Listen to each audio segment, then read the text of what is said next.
नमस्कार, देवभूमि के खास बुलेटिन में आप सभी का स्वागत है। मैं हूं आपके साथ पूजा यादव। खबर देहरादून से है।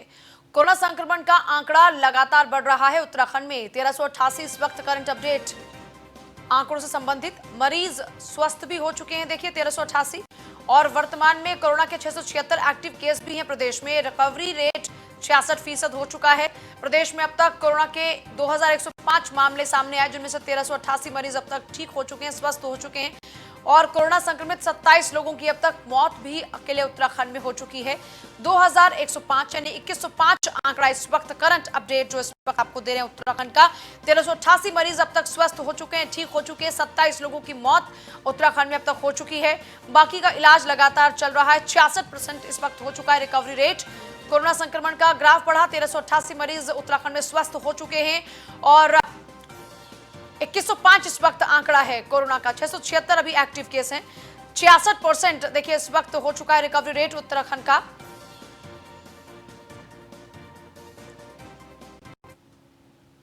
जागरूकता के लिए जनप्रतिनिधि अभियान चला रहे हैं। कोरोना से बचने के लिए जागरूकता अभियान चलाया जा रहा है। बीजेपी विधायक उमेश शर्मा काऊ भी क्षेत्रों में जाकर लोगों को जागरूक कर रहे हैं। जरूरतमंद लोगों को राशन मुहैया करा रहे हैं, जागरूक कर रहे हैं लोगों को किस तरह से बचाव मुमकिन है।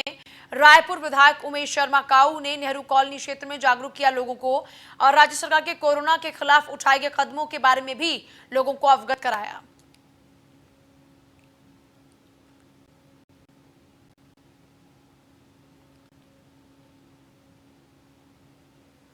देखिए तस्वीर देहरादून की है। जागरूकता के लिए जनप्रतिनिधि अब लोगों के समक्ष जा रहे हैं। सरकार द्वारा उठाए गए कदमों के बारे में उनको बता रहे हैं, अवगत करा रहे हैं। इसके अलावा अगर कोई जरूरतमंद है तो उनको राशन भी मुहैया कराया जा रहा है।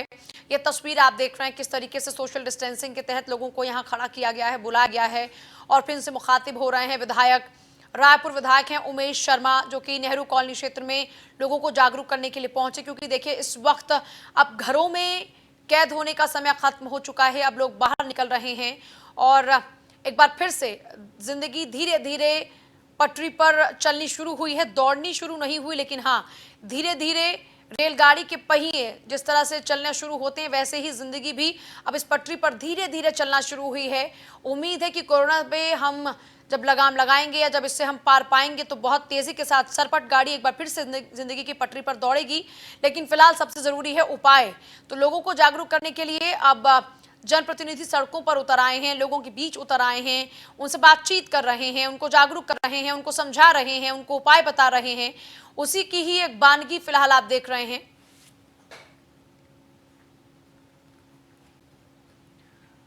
कोरोना वायरस के बढ़ते प्रकोप से आम आदमी को बचाने के लिए सरकार अपने अपने स्तर से कार्रवाई कर रही है। आयुष मंत्रालय, भारत सरकार और उत्तराखंड सरकार के निर्देशानुसार होम्योपैथी चिकित्सा विभाग उत्तराखंड डोईवाला ब्लॉक सभागार में कोविड-19 से बचाव, शरीर की रोग प्रतिरोधक क्षमता बढ़ाने हेतु होम्योपैथिक औषधि आर्सेनिक ALB30 का वितरण यहाँ किया गया। दवाई का वितरण मुख्यमंत्री के विशेष कार्याधिकारी धीरेन्द्र सिंह पवार की मौजूदगी में हुआ, जिसमें सभी ग्राम प्रधान, सभासदों और अन्य जनप्रतिनिधियों को दवाइयां वितरण हेतु उपलब्ध कराई गईं, ताकि वो अपने अपने इलाकों में दवाइयों को निःशुल्क वितरित कर पाएं।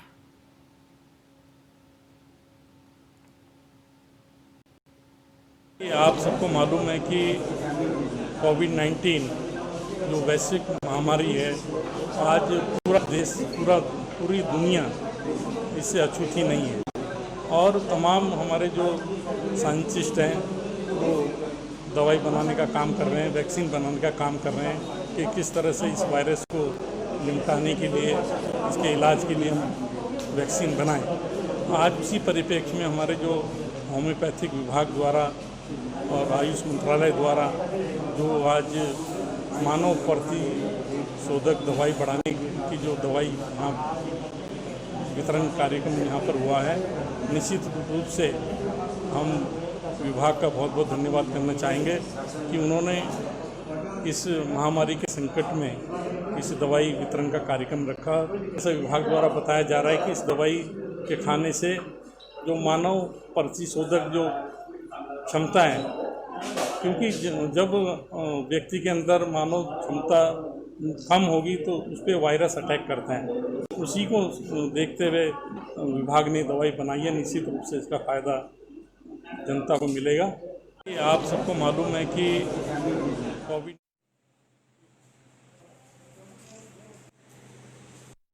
कोविड महामारी तो अभी कुछ महीनों से व्याप्त है, पर हमने देखा है समय समय पर इस तरह के वायरल इन्फेक्शन, बैक्टीरियल इन्फेक्शन चलते रहते हैं, जिसका हमें सामना करना पड़ता है। उस सब के लिए सबसे ज़रूरी होता है हमारी रोग प्रतिरोधक क्षमता, बॉडी की इम्यूनिटी पावर का अच्छा होना। अगर सपोज़ हम उससे एक्सपोज हो भी गए हैं और अगर हमारा इम्यून सिस्टम अच्छा है तो हमारी बॉडी उससे फ़ाइट करेगी और हमें कम सिम्टम्स आते हैं, माइल्ड से मॉडरेट सिम्टम्स, और बॉडी रिकवर कर लेती है बिना किसी कॉम्प्लिकेशंस के। पर अगर हमारा इम्यून सिस्टम कंप्रोमाइज्ड है, वीक है, तभी हमारी बॉडी कॉम्प्लिकेशंस डेवलप करती है। जैसे आजकल हम देख रहे हैं मरीज़ों को ऑक्सीजन लेवल, आईसीयू, वेंटिलेटर, इन सब चीज़ों की ज़रूरत पड़ रही है। तो जो आज की डेट में इस वायरस कोविड के अगेंस्ट सबसे महत्वपूर्ण चीज़ है हमारी रोग प्रतिरोधक क्षमता पे काम करना। आर्सेनिक दवा उसी के लिए वितरित की जा रही है, क्योंकि ये चीज़ आयुष मंत्रालय से जो गाइडलाइंस जारी हुए हैं उसमें भी कहा गया है, CCRH में रिसर्च हुई है उसमें भी कहा गया है कि ये शरीर की रोग प्रतिरोधक क्षमता, इम्यून सिस्टम को बूस्टअप करती है, सेल्स के नेचुरल डिफेंस मैकेनिज्म को बढ़ाती है कि वो रोगों से लड़ सकें और शरीर हमारा मजबूत हो सके। देखिए, फोकस इस वक्त इसी बात पे किया जा रहा है कि किस तरीके से शरीर में रोग प्रतिरोधक क्षमता को बढ़ाया जा सके, ताकि इस वक्त कोरोना की इस जंग से हम पार पा पाएं। क्योंकि सबसे जरूरी ये है कि आपका शरीर अगर स्वस्थ है, अगर आप स्ट्रांग हैं, तो आप इस जंग को जीत सकते हैं। अभी तक की जो स्टडीज हैं वो यही कहती हैं। खबर देहरादून से ही है। सुबह तेज धूप और फिर बारिश, मौसम में परिवर्तन आ चुका है। पूरी अगर दून घाटी की बात करें तो काले बादल छाए रहे, बारिश शुरू हुई। मॉनसून के आने की ये आहट है। माना यह जा रहा है कि मॉनसून अपने निर्धारित समय पर आया है। 20 से 21 जून से उत्तराखंड में मॉनसून पहुंचने की संभावना थी, और जो संभावना थी उसी के मुताबिक मॉनसून दस्तक भी दे रहा है। सुबह तेज धूप और फिर बरसात, आजकल कुछ यही तस्वीर है देहरादून की।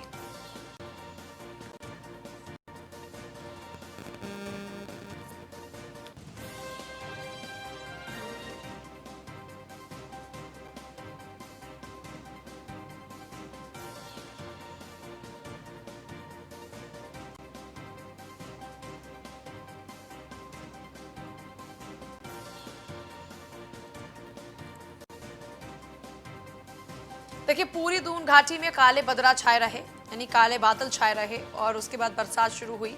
और जिस तरह से ये मौसम में लगातार बदलाव देखने को मिल रहा है, उससे ये अंदाज़ा लगाया जा रहा है कि जो 20 से 21 तारीख तक की मॉनसून की दस्तक की जानकारी थी वो एकदम सही है, क्योंकि धीरे धीरे मॉनसून ने दस्तक देनी शुरू कर दी है। ये देहरादून की तस्वीरें हैं, जहां पर आप देख सकते हैं किस तरह से रिमझिम बरसात हो रही है। एक तरफ जहां लोगों के चेहरे खिल चुके हैं इसी रिमझिम बरसात से, क्योंकि लगातार अगर मैदानी इलाकों की बात करते हैं उत्तराखंड के, तो जो तापमान है वो तेज़ी के साथ बढ़ रहा था। ऐसे में बरसात ने लोगों को ठंडक का एहसास कराया है, चिलचिलाती धूप से राहत दिलाई है। इस पहले काले बादल छाए रहे, और काले बादलों के बाद में झमाझम बारिश ने लोगों के चेहरों पर मुस्कान ला दी, लोगों को इस गर्मी से निजात दिला दी। ये देहरादून की तस्वीरें हैं, जहां पर पेड़ों से होकर गुजरती इन तमाम बूंदों को आप देखें तो आपको भी ठंडक का एहसास हो। बारिश शुरू हो चुकी है, मॉनसून की आहट उत्तराखंड में हो चुकी है। 20 से 21 तारीख को तेज बरसात का अंदेशा है, क्योंकि अभी तक मौसम विभाग ने ये जानकारी साझा की थी उत्तराखंड प्रशासन से कि 20 से 21 जून को तेज बरसात हो सकती है, और मॉनसून अपने वक्त पर ही आया है।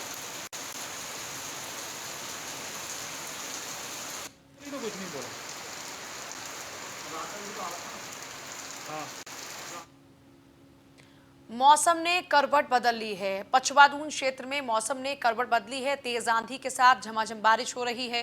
गर्मी से राहत मिलने से आमजन के चेहरे खिल चुके हैं। जैसा हम आपको बता रहे थे कि झमाझम बारिश ने लोगों के चेहरों पर मुस्कान ला दी है, तो देहरादून ही नहीं बल्कि विकासनगर में भी तेज आंधी के साथ में झमाझम बारिश हुई है। ये लहलहाते पेड़ आप देखेंगे, ये हरियाली जो इस वक्त पेड़ों पर छाई है वो आप देखकर महसूस कर सकते हैं कि ये आहट है तेज बारिश की। गर्मी से राहत लोगों को मिल रही है, आमजन के चेहरे खुल चुके हैं। मॉनसून की ये आहट विकासनगर में भी महसूस की गई। पछवादून क्षेत्र में मौसम ने करवट बदली और आप देख सकते हैं इस वक्त किस तरीके से जो बगीचे हैं वहां पर पेड़ इस वक्त लहलहा रहे हैं और तेज झमाझम बारिश ने लोगों के चेहरों पर भी मुस्कान ला दी, क्योंकि जो बढ़ता तापमान था उस बढ़ते तापमान में अब गिरावट दर्ज हुई है। तेज आंधी के साथ बरसात हो रही है। खबर देहरादून से है, जहां परिवहन में यात्रा किराया 2 गुना बढ़ चुका है। सिटी बसों और विक्रम का संचालन भी आज से शुरू हुआ। City bus, Vikram, tempo, taxi जैसे सार्वजनिक जो वाहन चलते हैं, आधी सवारी को बिठाने से उनको नुकसान हो रहा था, इसलिए किराया 2 गुना करने से सिटी बस और टेम्पो चालक ने अब राहत महसूस की है।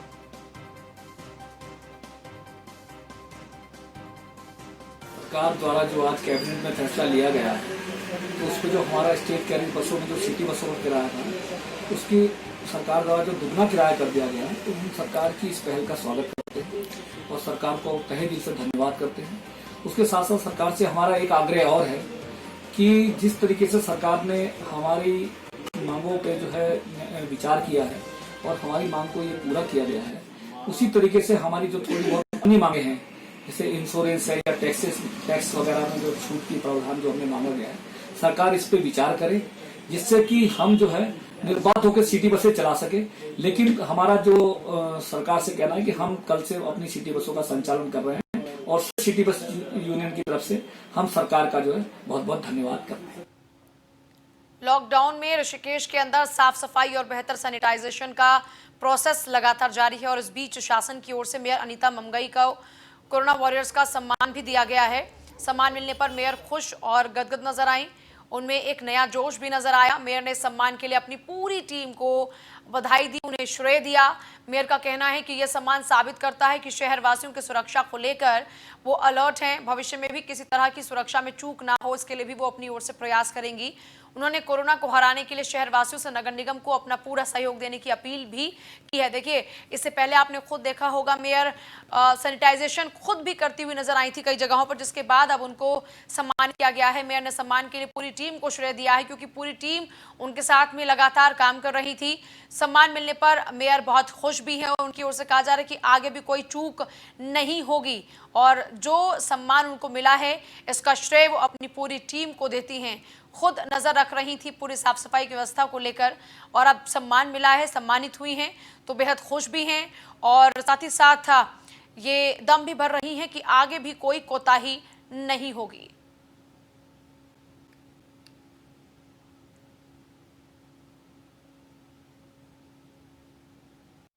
लॉकडाउन के दौरान किए गए जन सेवा के उत्कृष्ट कार्यों के लिए प्रशासन स्तर पर कोरोना वॉरियर्स घोषित करने पर समस्त अधिकारियों को, समस्त कर्मचारियों को और सभी पार्षदगणों को बहुत बहुत बधाई, बहुत शुभकामनाएं। और ये टीम वर्क है, सभी ने इस लॉकडाउन के दौरान बहुत ही उत्कृष्ट कार्य करे जिन पे कि आज प्रशासन ने मोहर लगाई है। उसके लिए मैं शासन का, प्रशासन का हृदय से आभार व्यक्त करती हूँ कि जिस कार्य को, जनता के कार्य को फील्ड में हम सभी एक टीम भावना से करते हैं, उस पर कहीं ना कहीं हमारे शासन की, प्रशासन की भी पैनी नजर होती। गहरी खाई में गिरा डंपर, यमकेश्वर के भृगुखाल में गहरी खाई में डंपर गिर गया। डंपर में सवार 3 व्यक्तियों की मौके पर ही मौत हो गई। हादसे में 4 गंभीर रूप से घायल हुए। डंपर में सवार थे 9 लोग। भृगुखाल से कोटद्वार आ रहे थे ये मजदूर। यमकेश्वर के भिसनी के पास देर रात ये दर्दनाक हादसा हुआ। देखिए, ये तस्वीर अस्पताल की है जहां पर बुरी तरह से कुछ लोग क्षतिग्रस्त हुए हैं। हादसे में जो 4 लोग गंभीर रूप से घायल हुए हैं, उनका इलाज भी चल रहा है। डंपर में सवार थे ये लोग, 9 लोग दरअसल सवार थे डंपर में, और ये डंपर देर रात खाई में जा गिरा। गहरी खाई में गिरने से मौत भी हुई है और 4 लोग गंभीर रूप से घायल भी हुए हैं। डंपर में सवार 3 व्यक्तियों की तो मौके पर ही मौत हो गई, जबकि बाकी का इलाज चल रहा है। हादसे में 4 गंभीर रूप से घायल हुए हैं, 3 की मौत हो चुकी है। डंपर में सवार थे 9 लोग। भृगुखाल से कोटद्वार ये मजदूर आ रहे थे जिस दौरान में यह हादसा हुआ। यमकेश्वर के भिसनी के पास देर रात यह हादसा हुआ। गहरी खाई में डंपर जा गिरा और डंपर में सवार जो मजदूर थे उनमें 3 की मौत हो गई। 4 लोग जो है गंभीर रूप से घायल हुए हैं और बाकी भी चोटिल हुए जिनका इलाज चल रहा है।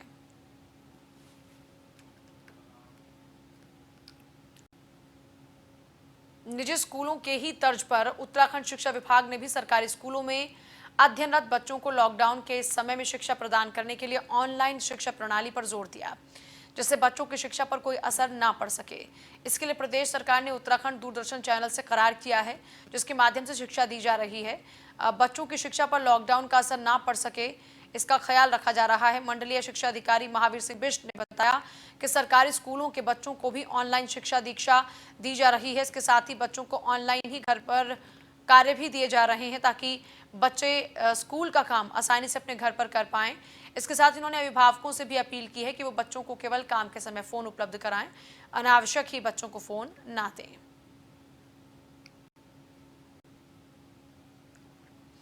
देखिए, प्राइवेट स्कूल्स इस वक्त ऑनलाइन क्लासेस प्रोवाइड करा रहे हैं, लेकिन इस बीच जो सरकारी स्कूल हैं, जो गरीब तबके के बच्चे सरकारी स्कूलों में पढ़ते हैं, उनके लिए देखिए सबसे बड़ी मुश्किल ये आती है कि मोबाइल फ़ोन अगर एडवांस नहीं है, अगर मल्टीमीडिया फ़ोन नहीं है, तो फिर वो कैसे क्लासेस अटेंड करेंगे। ये एक बड़ी समस्या लगातार बनी हुई थी। इस बीच ये फैसला लिया गया कि क्यों ना दूरदर्शन के साथ में करार किया जाए ताकि जो बच्चे हैं उनको टीवी के माध्यम से शिक्षा मिल पाए, बच्चों की शिक्षा पर कोई असर ना पड़े, इसीलिए ये कदम उठाया गया। उत्तराखंड दूरदर्शन चैनल से करार किया गया है ऑनलाइन कक्षा को लेकर, और अब ऑनलाइन कक्षा पर जोर दिया जाएगा जब तक कि स्कूल नहीं खुलते हैं। प्रदेश सरकार ने उत्तराखंड दूरदर्शन चैनल से करार किया है इसी मद्देनजर ताकि बच्चों को शिक्षा मिल सके।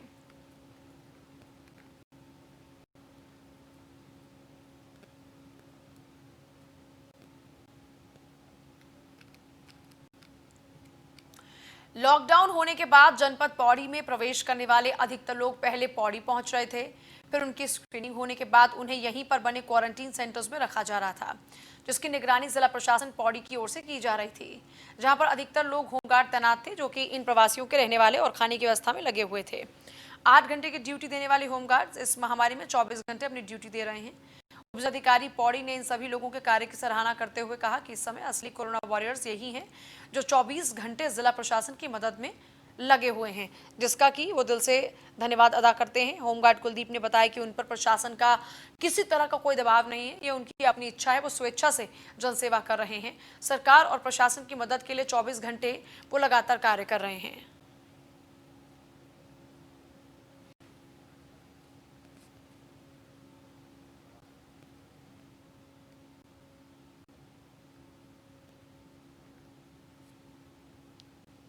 जब से ये लॉकडाउन हुआ है और कोरोना महामारी हुई है, तब से हम समस्त होमगार्ड 8 घंटे की वजह से 24 घंटे हम यहाँ पे अपनी सेवा दे रहे हैं और हमारे पर किसी प्रशासन का दबाव नहीं है, लेकिन हम अपनी स्वेच्छा से ये यहाँ पे जो है कि 8 घंटे में 24 घंटे काम कर रहे हैं और हम चाहते हैं कि इस महामारी में हम जो है अपना पूरा सहयोग सरकार के साथ दें और सरकार के साथ रहें।